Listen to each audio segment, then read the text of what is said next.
तर ठाणे हा शिवसेनेचाच बालेकिल्ला आहे असं मीनाक्षी शिंदेंनी म्हटलेलं आहे। ठाण्याच्या माजी महापौर मीनाक्षी शिंदेंनी ही प्रतिक्रिया दिली आहे। युतीत असलो तरी एकनाथ शिंदेंचं कायमच वर्चस्व हे ठाण्यावर राहिलेलं आहे असं देखील मीनाक्षी शिंदेंनी म्हटलं।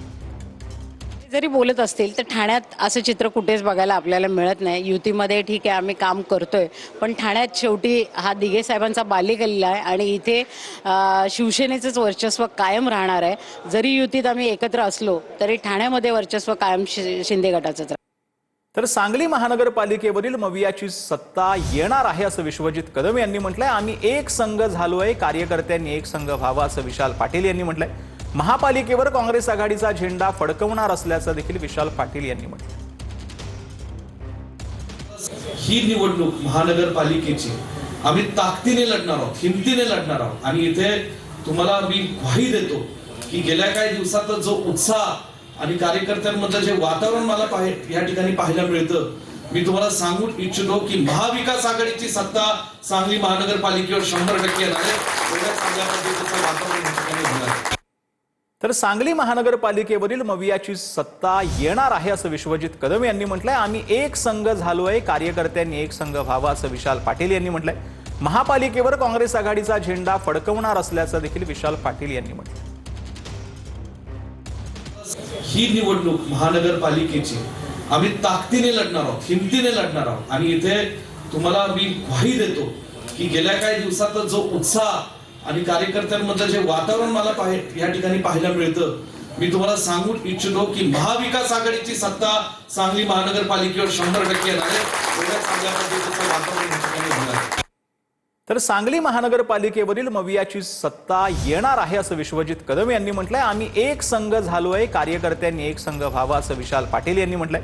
महापालिकेवर काँग्रेस आघाडीचा झेंडा फडकवणार असल्याचं देखील विशाल पाटील यांनी म्हटलं। ही निवडणूक महानगरपालिकेची आम्ही ताकदीने लढणार आहोत, हिमतीने लढणार आहोत आणि इथे तुम्हाला मी ग्वाही देतो की गेल्या काही दिवसात जो उत्साह आणि कार्यकर्त्यांमधलं जे वातावरण मला या ठिकाणी पाहायला मिळतं, मी तुम्हाला सांगू इच्छितो की महाविकास आघाडीची सत्ता सांगली महानगरपालिकेवर 100% येणार आहे। एवढ्या चांगल्या पद्धतीचं वातावरण या ठिकाणी होणार। तर सांगली महानगरपालिकेवरील मवियाची सत्ता येणार आहे असं विश्वजित कदम यांनी म्हटलंय। आम्ही एक संघ झालोय, कार्यकर्त्यांनी एक संघ व्हावा असं विशाल पाटील यांनी म्हटलंय। महापालिकेवर काँग्रेस आघाडीचा झेंडा फडकवणार असल्याचं देखील विशाल पाटील यांनी म्हटलं। ही निवडणूक महानगरपालिकेची आम्ही ताकदीने लढणार आहोत, हिमतीने लढणार आहोत आणि इथे तुम्हाला मी ग्वाही देतो की गेल्या काही दिवसात जो उत्साह आणि कार्यकर्त्यांमधलं जे वातावरण मला या ठिकाणी पाहायला मिळतं, मी तुम्हाला सांगू इच्छितो की महाविकास आघाडीची सत्ता सांगली महानगरपालिकेवर 100% येणार आहे। एवढ्या चांगल्या पद्धतीचं वातावरण या ठिकाणी होणार। तर शरद पवारांच्या राष्ट्रवादीकडून सोलापूर महापालिका प्रभारीपदी धैर्यशील मोहिते पाटलांची नियुक्ती करण्यात आली आहे। सोलापूर जिल्ह्यामध्ये नगराध्यक्ष निवडणुकीमध्ये भाजपचा पराभव करण्यात प्रमुख भूमिका बजावल्यानं पक्षानं जबाबदारी दिली। नगरपालिका निवडणुकीनंतर आता सोलापूर महापालिकेत मोहिते पाटील पॅटर्न पाहायला मिळणार आहे।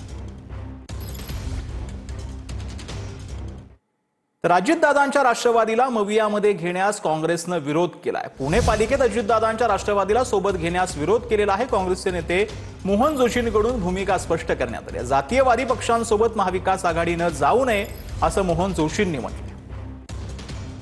महाविकास आघाडी म्हणून आदरणीय शरद पवार साहेब, आदरणीय उद्धव ठाकरे साहेब आणि काँग्रेस पक्ष यांची जी नैसर्गिक आघाडी म्हणून आम्ही गेल्या अनेक वर्ष या ठिकाणी महाविकास आघाडी म्हणून काम करतोय, तीच महाविकास आघाडी आगामी पुणे महानगरपालिकेच्या निवडणुकीमध्ये एकत्र म्हणून आम्ही जायचं ठरवलेलं आहे आणि त्याच्यामध्ये जर काही बदल होत असतील, पण काँग्रेस म्हणजे माझे मत असं आहे की काँग्रेस महायुतीतील कुठल्याही घटक पक्षाच्या नेत्यांबरोबर आघाडीमध्ये सामील होईल असं मला वाटत नाही।